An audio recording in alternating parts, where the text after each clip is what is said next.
नुकत्याच झालेल्या एका प्रचंड मोठ्या सायबर हल्ल्यात 16 अब्जाहून अधिक पासवर्ड लीक झाले आहेत, ज्यामध्ये इंस्टाग्राम, फेसबुक, बँक खाते आणि इतर अनेक ऑनलाईन प्लॅटफॉर्म्सचे लॉग इन क्रेडेन्शियल्स समाविष्ट आहेत. ही घटना इंटरनेट इतिहासातील सर्वात मोठी डेटा चोरी मानली जात आहे.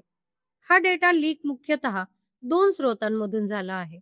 एक म्हणजे ब्राउझर आणि फाईल्समध्ये साठवलेले क्रेडेन्शियल्स चोरणारे मालवेअर म्हणजेच इन्फोस्टिलर, आणि दुसरे म्हणजे चुकीच्या कॉन्फिगरेशनमुळे सार्वजनिकरित्या उपलब्ध असलेल्या डेटाबेसमधून. इन्फोस्टिलर मालवेअर संक्रमित डिव्हाइसवर घुसखोरी करून कोणतीही चेतावणी न देता लॉग इन तपशील चोरी करतो.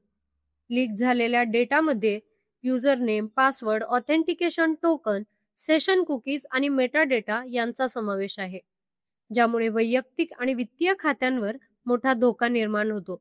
भारतातील सायबर सुरक्षा एजन्सी CERT इनने या मोठ्या डेटा लीक नंतर तातडीचा अलर्ट जारी केला आहे. त्यांनी वापरकर्त्यांना त्वरित पासवर्ड बदलण्याचा, मल्टीफॅक्टर ऑथेंटिकेशन सक्षम करण्याचा आणि फिशिंग हल्ल्यांपासून सावध राहण्याचा सल्ला दिला आहे. या लीकमुळे क्रेडेन्शियल स्टफिंग, फिशिंग, सामाजिक अभियांत्रिकी, खाते ताब्यात घेणे, रॅन्समवेअर हल्ले आणि व्यवसाय ईमेल तडजोड यांसारखे सायबर धोके वाढू शकतात. सरकारने युजर्सना विशेषतः बँकिंग, सोशल मीडिया आणि सरकारी पोर्टल्स सारख्या उच्च जोखमीच्या प्लॅटफॉर्मवर त्वरित पासवर्ड बदलण्याचा सल्ला दिला आहे.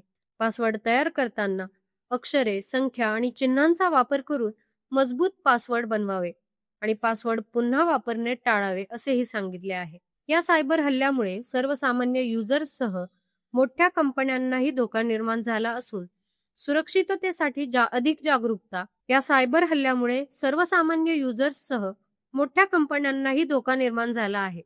सुरक्षिततेसाठी अधिक जागरूकता आणि तंत्रज्ञानाचा योग्य वापर आवश्यक आहे.